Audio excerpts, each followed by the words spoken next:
Geoff Anderson from Sonic Site and contributor at Smallville. Carla has asked me to give you, or to put me in the spotlight, to tell you a little bit about myself. She's sent me a stack of questions that I need to answer, something a little bit unusual, but I'll do what I can. So, firstly, who is my business idol and why? Look, I've nominated Daniel Flynn from Thank You Water. I think he's done a great job of selling a product and making the world a better place. And what really impressed me about him is he reached out to a community and said, look, I don't have the money to do this, but this is what I'm trying to achieve. And he got a whole stack of people to jump on board and support him with his cause. So it's a great example of if you've got a vision, if you've got a passion, if you've got something worthy of supporting, you can actually get a lot done without it necessarily having to have the money to do it. So Daniel Flynn from Thank You Water, I think it's a great example of somebody doing great stuff with their business. And it also is a bit of a reminder that sometimes we impose limitations on ourselves on what's possible, and we don't necessarily need to. If we can think in a bigger picture world, we can achieve a lot more. What was the last book you read without skipping through anything? Now, I've nominated Rebirth of the Salesman by Keir McLachlan, which I read pretty well straight through, pretty easily. It's a great read. Keir's put a lot of his knowledge and his anecdotes from working in the sales industry on how to do good quality, authentic sales. So really easy book to read, highly recommend it. He's also one of the contributors on Smallville, so check him out. If you could trade lives with one person for an entire day, who would it be and why? Now, I'm going to be a little bit political here, and I'm going to nominate Malcolm Turnbull. And my reason is because I just like to see this gay marriage thing sorted out. I think it's ridiculous that we've got to spend 160 million plus 15 million on publicising it.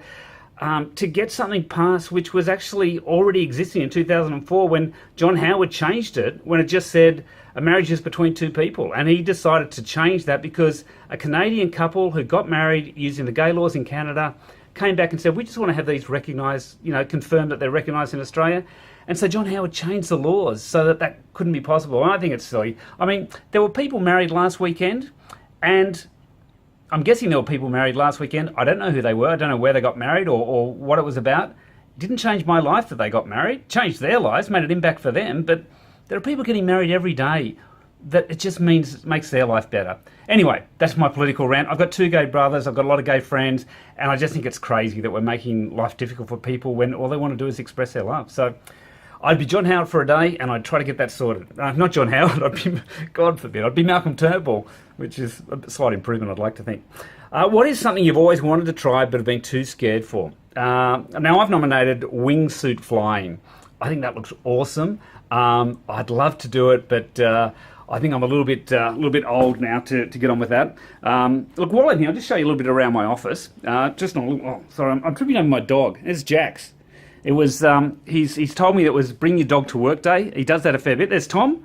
Say hello, Tom. Hi. Tom's my editor and co-worker. He does a great job. And Jax told me that it was bring Max today to work today as well. So Max is in there playing on Facebook. Now, what else have I got? What accomplishments are you most proud of? Well, my kids. And having a business that's 24 years old, which is still going strong. My partner, Kelly, and also passing that degree in the second year science degree, passing the exam in organic chemistry in second year science, because I'd spent 2 of the 3 terms skipping the organic chemistry class to go out and learn Taekwondo, which I really enjoyed. It was really helpful. But I was failing terribly in organic chemistry, and if I failed the 3rd exam, I was going to miss out altogether. And I did my maths. Did maths, and I worked out that I needed to get 120% in my final organic chemistry exam to pass that year. So, not wanting to be, let that be an obstacle for me, I studied really, really, really hard, and I actually managed to get what they call a terminating pass in that subject. So they gave me the credit points for it. They said, look, we don't think you really know this subject well enough to take it further forward, but we'll give you, enough points to so you don't have to repeat the year. So I was very pleased with that. And it also taught me that I actually can learn stuff if I have to. So that was useful. What's my favourite place to go on a weekday afternoon when you have no plans or obligations? Now I've nominated the dog park, and it's actually even better when I take Jax with me for a walk. But it's a lovely place just up the road from home, so it's very peaceful. I feel like I'm doing something healthy and having fun with my with my friend over there, Jax. And what drives you to do what you do, and what motivates me? Well, I guess my partner Kelly and my kids, trying to provide for them, and have a good life for them is important. I guess I love what I do. I love sharing stories with people. I love helping people, getting their message across. I've been doing this for a couple of decades now, so I guess there's a lot of insights I have that I can help people with. So I do that. And part of that is also the joy of being creative. So I do love finding solutions for situations for people.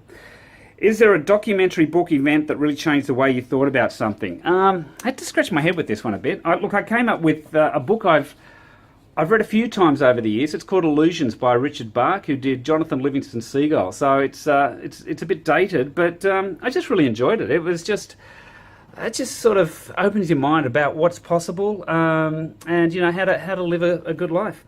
What's your favourite cheesy pickup line, and have you used it for real?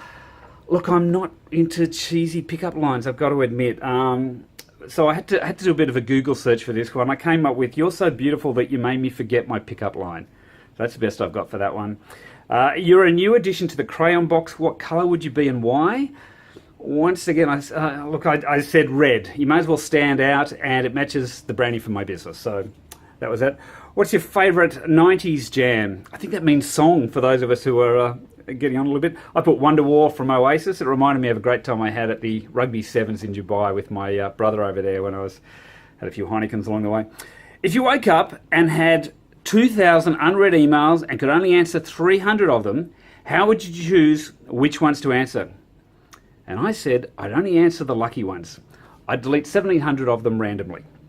I'm Geoff Anderson from Sonic Site, and I'll see you on Smallville. Cheers.